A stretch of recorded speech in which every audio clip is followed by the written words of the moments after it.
I wasn't actually going to do a show today, but you know, we hold Solana. Solana is one of our biggest holdings, and you've got Solana breaking down, collapsing against Bitcoin. It was actually doing pretty well, or it was holding pretty well, but then it broke below this critical line. And now the problem is that below this line, there's not much support until you get down here, and that's a very, very, very low Solana price. So if you are holding Solana, I think we should look at what's actually happening. We should break down the fundamentals, we should break down the technicals, and we should make a decision about what's happening next, because even though Solana is a very, very, very solid and good chain, maybe there's some turbulent times ahead, and maybe we can actually avoid those turbulent times ahead. So that's what we're going to talk about today. If you're holding Solana, you want to watch this show. You don't want to miss this show. This is one of those shows that if you're holding Solana, I think you don't want to miss. So without any further ado, no time for formalities. Let's get going.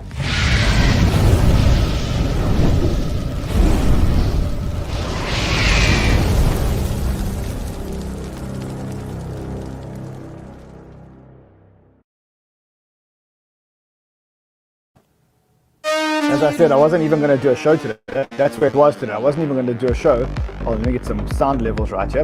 I wasn't going to do a show today, but then decided to do a show given what's going on Solana. And I know if you are holding Solana, you're probably, I wouldn't say panicking. Panicking might be a strong word, but I mean, this is not a good thing to see on the charts. This is not these levels, when Solana breaks a critical level like that against Bitcoin, not a good thing to see on the charts. Also, when you look at the Solana chart itself, now down at 167. Remember yesterday when we were live, it was 185. So come down 10% in a day.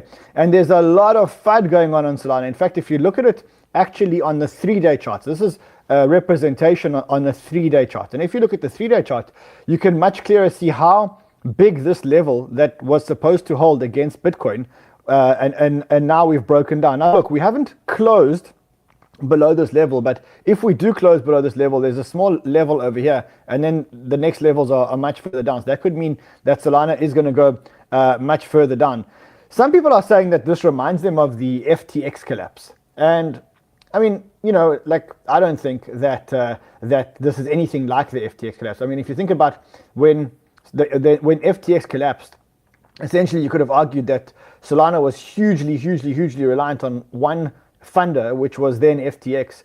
And I think you could say that there wasn't much of an ecosystem at the time when FTX collapsed. It was a very young chain. There wasn't much total value locked. There weren't many builders on the chain. There was a good subset of builders, but the chain hadn't become established.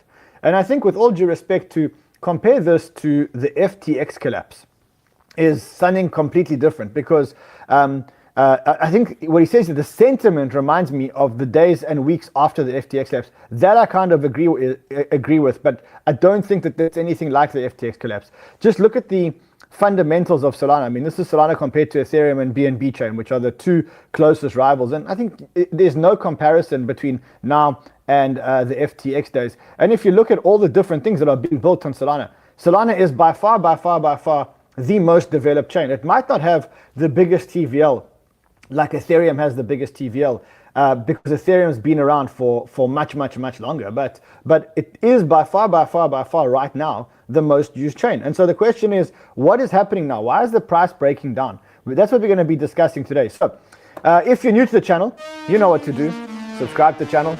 You be one of the 1.156 million subscribers. Also, if you're not new to the channel, and if you are holding Solana, what I need you to do is I need you to obliterate the like button. I wasn't going to do a show tonight. I was out at one of the parties here in Hong Kong, and I was like, no, I've got to go back for the community. I've got to go back for the community, because I know a lot of us are actually in Solana, and I know a lot of people are actually starting to panic right now. So let's actually break down the situation. The first thing is, a lot of people are fighting Solana. Someone says, I'm sorry to bring the bad news, but Sol is most likely going to $100. Are you prepared for this to happen? You know, when the price goes down, people start to FUD. I see videos like this. All right, so if I owned any Solana, I would be running as fast as I fucking could to sell the shit. And this is not me trying to be hyperbolic or trying to sell you some sort of, you know, fear or whatever. This is just me being completely honest and objective based on price action and based on, you know, very logical, objective indicators, because those are all what I use. So in this video, I'll explain why Solana has. So lots of videos like this going around talking about why Solana is going back to $100. This guy says Solana is actually going to zero. It's funded by criminal SBF FTX. I mean, it's not funded by him. He's not even around anymore.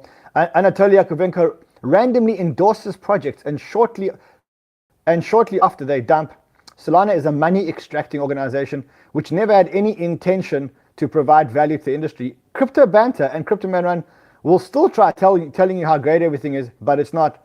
Oh wait, and on top of that, we have a $7.5 billion unlock. Good luck, Solana maxis. So you're starting to pick up the max FUD. People are also starting to compare Solana, 𝗖𝗵𝗆𝗍 to 𝗕𝗓𝗍𝗍, insinuating that we're now going to have this long downtrend around 𝗖𝗵𝗆𝗍. And I think with respect, whereas some people are comparing the charts of 𝗖𝗚, that is the chart of 𝗖𝗚, and you can pretty much see how this uptrend is still continuing despite everything that's going on Solana. Also, I mean, let's just call a spade a spade.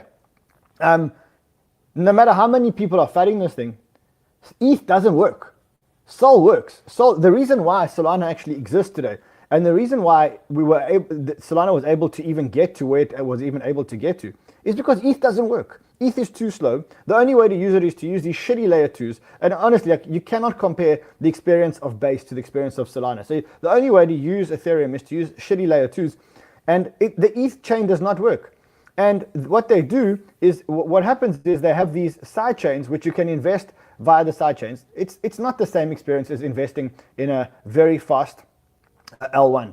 And so I think to compare Sol to ETH, even if you're just looking at the chart, is probably a really bad comparison. I think the problem is not Sol, to be honest. I think everyone's taking this thing out of proportion. The problem is not Sol.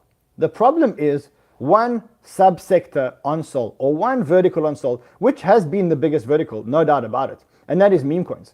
And we've been warning you guys in the beginning. I thought meme coins were amazingly fun, but the reality is that now meme coins have become a game, a rigged game by the cabal. They've become completely extractive. And I think what meme coins have done is they've pretty much robbed us of a real bull market, because instead of all the money going to instead of all the money going into good projects, the money went into these meme coins. And that's why you can see that the Sol Bitcoin chart basically has been sideways since the time that Pump Fund actually launched, right? And the biggest problem is that there's a bunch of insiders. One of them has basically come out, and that was this guy 𝗲𝗏𝗏 that we spoke about yesterday. You remember this guy? Hey guys, my name's 𝗲𝗏𝗏. I know there's tons of frustrations. I've had tons of crazy text messages on my phone. I'm here to set the record straight, both because he's basically come out and he's admitted to basically being an insider, basically being a coordinator, basically working with individuals, with governments, with high-profile celebrities. And effectively, what these guys are doing is they are extracting value from retail investors. We spoke a lot about that yesterday. As this thing has unwound more and more, what we're realizing is that these guys were very, very big, and there was lots of these scandals. They were allegedly talking to the Nigerian government, talking to other countries to do the same thing as they did with Libra. You can also see that in some of their WhatsApps that have now been leaked, these people are all about max extraction. They talk about, yeah, fellas, we're trying to max extract on this one. Max extract means to try and get as much money as possible out of retail investors and stuff like that. Basically to extract money out of the ecosystem. And these are the guys that were responsible for Melania. These were the guys who were responsible for the 𝗬𝗎𝗪𝗍 coin, with the Libra coin. And what's actually landed up happening in this whole blowout is that the founders from Meteora, at least one of the founders from Meteora, has effectively resigned. And the reason why he's resigned is he almost implicated himself in knowing what's going on, or having poor judgment around what's going on. So Kelsier was involved in a structured scheme extracting large sums of money from the meme coin launchers on M3. M3 is the Meteora meme coin. For those of you who don't know what Meteora is, Meteora doesn't have a token. It's a protocol that provides liquidity on the Solana network. It creates liquidity provision on the Solana network, which you need in order to be able to trade all these meme coins, right? Meteora's leadership, including Ben, facilitated a network of influencers who profited significantly at the expense of the community. Despite direct outreach to Meteora's core contributors, little accountability was observed from their side. Ben, the co-founder of Meteora, indicated that he would step down after being confronted, but issued a vague statement. He said, "I have personally gone the extra mile by risking myself and everything we built at DeFi Tuna to try and get key players to speak up and start naming the bad actors and weeding them out." And so what we learn that the founder of Jupiter 𝗕𝗢𝗨 is actually the founder of 𝗦𝗪𝗧𝗧, and now the co-founder, which is this guy called Ben, has actually stepped out. But he stepped out because he was in this interview with this guy called 𝗦𝗫𝗀. Just listen to this interview. Okay, it's gonna hopefully it's gonna play. Let's see if it plays. Let's refresh that and see if we can actually get. Well, let me ask you this: what you know, facts on the ground, is that your co-founder, was given token to Melania before the launch? Hayden was taking care of, but I believe, Ben, you knew this because you actually gave a lot of the instructions. From Hayden's point of view, he many times would get on a call with you or text you, and he'd say, oh, Ben said this, Ben said that, Ben said it's launching this, Ben said she's gonna tweet. So this is a little bit foreign, like this is a bit weird on my side, that you sound surprised. Well, well, look, I don't know what happens underneath Hayden, and so with I was involved in the Melania one. I'm not involved in everything to all degrees, right? But Melania was, I don't know, that was a very, that was, like people tend to not know what they're doing.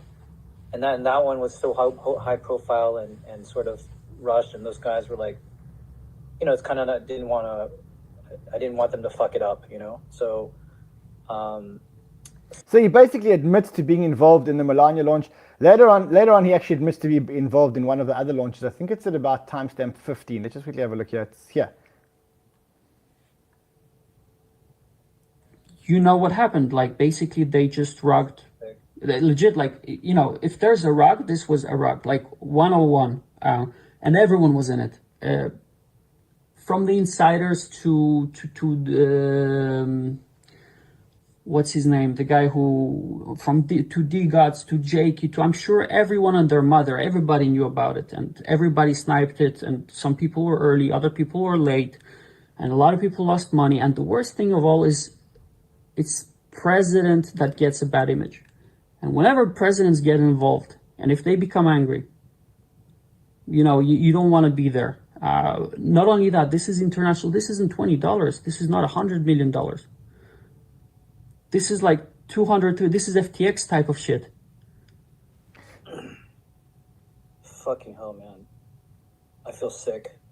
So he realizes that he's involved. And the thing is, he's not the only one that's involved. So the craziest thing I've learned in the past few days, 𝗦𝗪𝗧 is sniping its own tokens. I haven't posted this before, as it seems almost unbelievable, because the platform made over $300 million in the past month and $40 million on the day of the Libra launch alone, or fees. But this is what's happening. And so basically, this protocol is effectively sniping the tokens which it creates and provides liquidity for. And there's a whole big cabal that's now being implicated. Like you got Dave Portnoy, who's acting kind of innocent. I only learned how to use a Phantom wallet 2 weeks ago. A week later, I was a whistleblower in the international crypto scandal. But he was receiving tokens, and he was part of this whole cabal. Anyway, as I was saying, long story short, Ben has basically resigned. He said 𝗦𝗪𝗧 has been operating as a separate entity for Jupiter for over a year now. Ben has been running it without significant involvement. He's done a great job to the team. Whilst I'm 100% confident about Ben's character as a project lead, he also has shown a lack of judgment and care about some core aspects of the project, given its current size and reputation over the past few months. And this, unfortunately, is unacceptable. Ben understands this, and he's chosen to resign. So this protocol called 𝗦𝗪𝗧 basically had, I won't say corrupt, but someone who had bad judgment.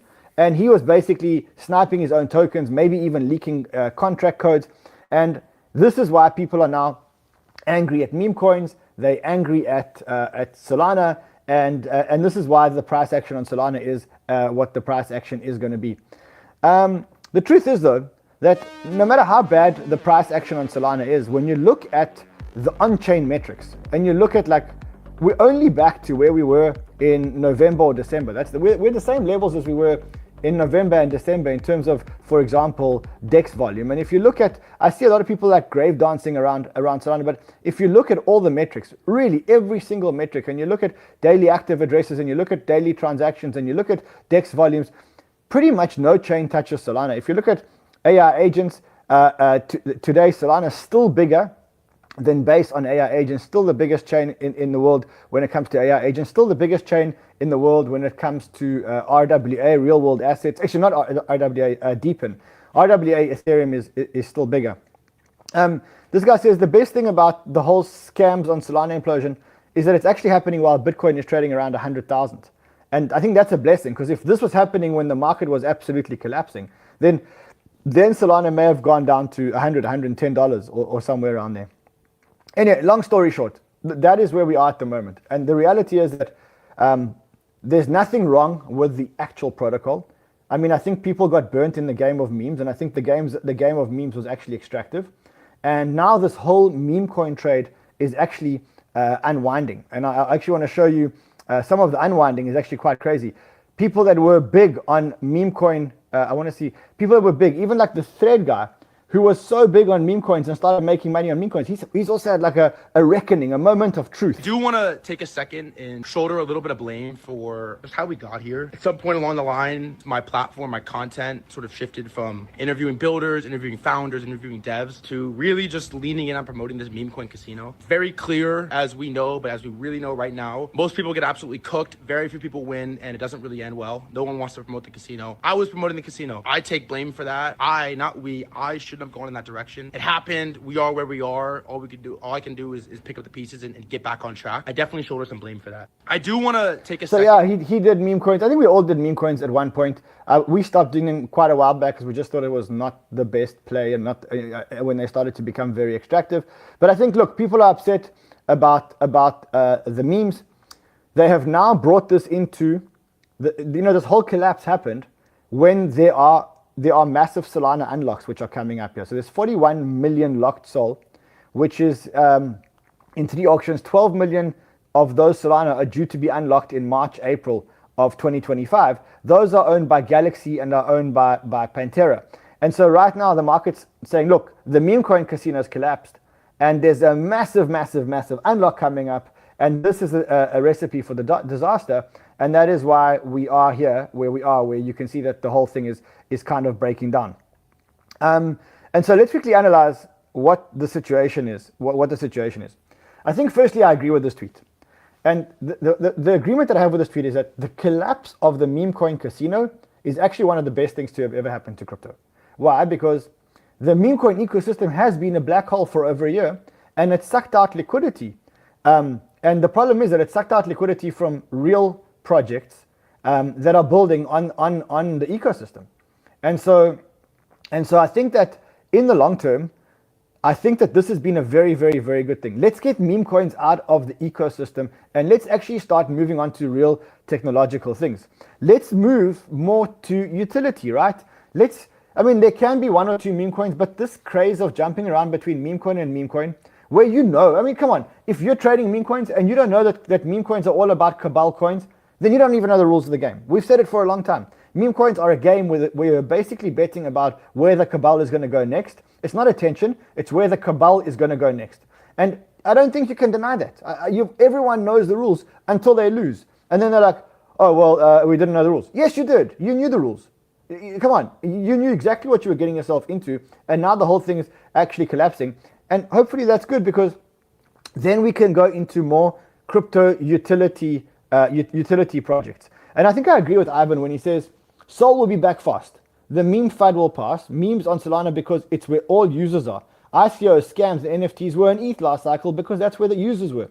Focus on fundamentals. There's tons of fundamental projects. Helium, HiveMapper, Helios. And if you look at the only chain that right now has speed, latency, low transaction costs, high transaction speeds, there's only one real place where you can go and get that and actually use it. You can't go to Ethereum. You can go to Ethereum L2, you can go to Base, but you're trading on an L2, and the experience on an L2 is not the same as an experience on an L1. You can go on to 𝗬𝗎𝗄𝗎. 𝗬𝗎𝗄𝗎 is a great chain with amazing technology, but it doesn't even have a fraction of the users that Solana has, right? And so the way I see this is, I see this as an opportunity. I agree with Suzu where he took a long at 170. I see the same thing. And I remind you that the last time that we spoke, that I had conviction in Solana was when Solana was at $13 on the way up or on the way down to $8, on the way up to $8. And you know, when it went up to $260, I had a 18,255%. I've subsequently closed that trade. And so because I closed that trade, I don't have the live screenshots anymore, because I've closed that trade. But the truth is that what I'm looking now is I'm saying, look, there's max FUD on Solana. I think the network has incredible fundamentals. And when there is max FUD on a network, just ask yourself a question. If people want to pull out of Solana, where are they going to go? Where are you going to build? You're going to go build on ETH? No, you're not. You're not going to go build on ETH. Maybe you can build on Base, but you're still building on an L2. You're not building on an L1. And the truth is, Base is Coinbase. Like, you want to talk about decentralization? Base is fucking Coinbase. Okay, it's not decentralized. Don't pretend that it is decentralized. So, where are you going to go build? You can build on Sui. I think it's an amazing place to build. Aptos also a great place to build. Truth is, there's no users there. People are saying build on Hyperliquid. Yes, but Hyperliquid is not decentralized at all. I mean, if you look at the number of validators on Hyperliquid, you cannot compare as yet, right? And so the truth is, I think that this FUD will actually pass. And what I'm starting to do now is I'm starting to nibble on Solana-based tokens. And I'm being very specific about the ones that I'm actually nibbling on. The first thing is, I say this, if you're buying now, you're buying with a long-term view. Because I don't know whether it's going to recover today, tomorrow, in a month or 3 months. I'm just seeing FUD. And when I see FUD, I generally like to buy the FUD. So where am I looking to buy? The first place I'm looking to buy is, I'm going to the place where there's maximum FUD, and that's Jupiter, right? If you look at the Jupiter price, right now there's max FUD on Jupiter, because they were, if you want to call it that, you could say they were like implicated, or they were involved in this whole thing. As he says, this is a message from the co-founder. His name is 𝗬𝗢𝗨. He says, hi 𝗬𝗢𝗨 from Jupiter, also co-founded Meteora. Firstly, I'd like to reiterate my confidence that no one at Jupiter or Meteora committed any insider trading. He basically speaks about this whole thing. And it talks about, at the end, he talks about how Ben was actually leaving, and how he's appointing a legal company to, I think it's called Fenwick and West, to actually deal with this, right? But if you look at the price of Jupiter, I looked at this today. The price of Jupiter has very rarely been under here. In fact, the only time it's been under that for a long period of time was actually before March, just after the airdrop, when people were dumping the airdrop. And ever since then, the price has never gone below 70 cents. And it's gone as high as $1.85, but actually like $1.50. So to me, like, Jupiter just seems like peak FUD. There's also FUD around the fact that they were supposed to start burning. But if you look at the revenue that Jupiter makes, they have annualized fees of about $71 million, okay? That is like probably one of the biggest fee generating protocols in crypto at the moment. And they're going to start using this to actually start buying back their tokens, right? Now, a lot of people have done the maths on the actual token. I wonder if I've got it here. Here it is. They're talking about buying about, let's just quickly go to the numbers here. $1.8 million, which is about 2.25 million tokens per week of buying back their own tokens, right? So to me, Jupiter, if you think Solana is going to recover and you don't think Solana is dead, Jupiter is one of the best fee generating protocols in the market. The next one that I'm looking at is obviously Raydium. If I look at Raydium, and I look at the growth of the DEX fees, and then I go back and I look at the price of Raydium, I think Raydium was at about $4 when I looked at it earlier, Raydium USD. $4.25. I mean, to me, when am I going to get the opportunity to buy Raydium at $4.25? Or, I mean, one that I looked at, but I'm not ready to start actually buying it, is Jito. And the reason why I say that is, Jito, for those of you who don't know, Jito captures most of the MEV of the transactions. Now, I use the word MEV here. Jito actually captures the majority of the transaction costs on Solana. So it's between the block validators and Jito, they capture the MEV on Solana. And so to me, this is another one where if I look at it, it's gone down to like 188, 189, it's at 250. So I'm waiting for the opportunity to possibly get into Jito. But specifically, Radium and Jupiter for me are the good ones to actually start looking at. The other one that I'm looking at is 𝗔𝗔, because 𝗔𝗔 is a very, very, very good token.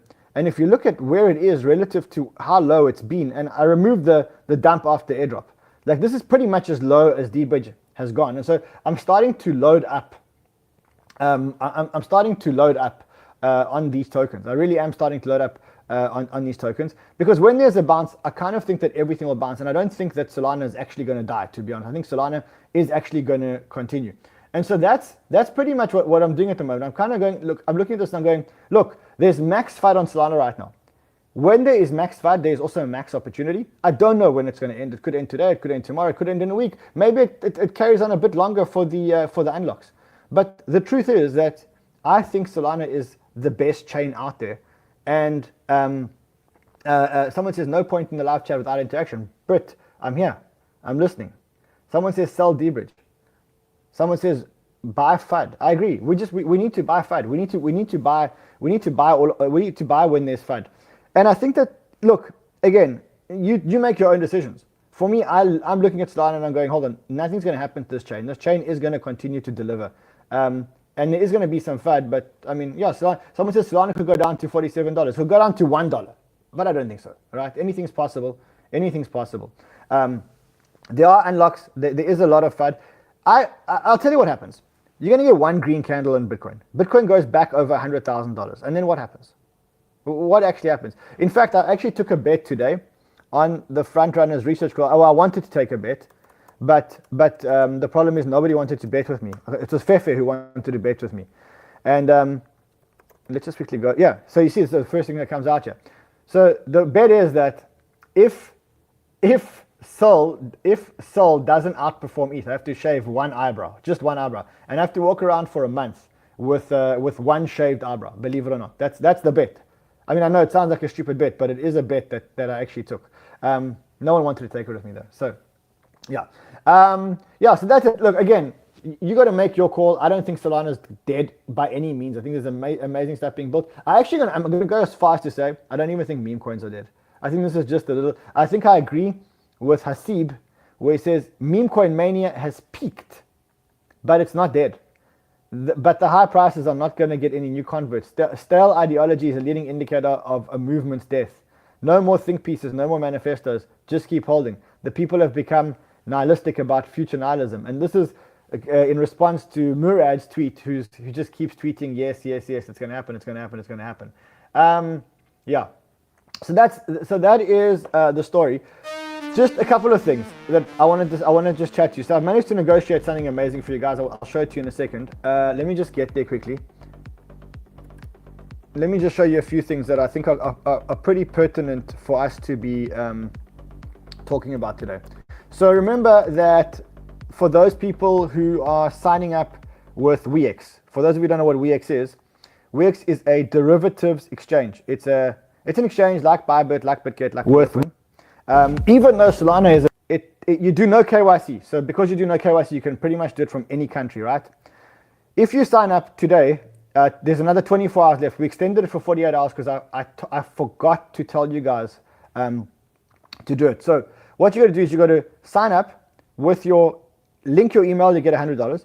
Move $200 into your futures account, you get another $100. And if you want to do a KYC, you get an extra $20. That gives you $220. And then we will give an extra $280 to 50 people, which will give you $500 for free.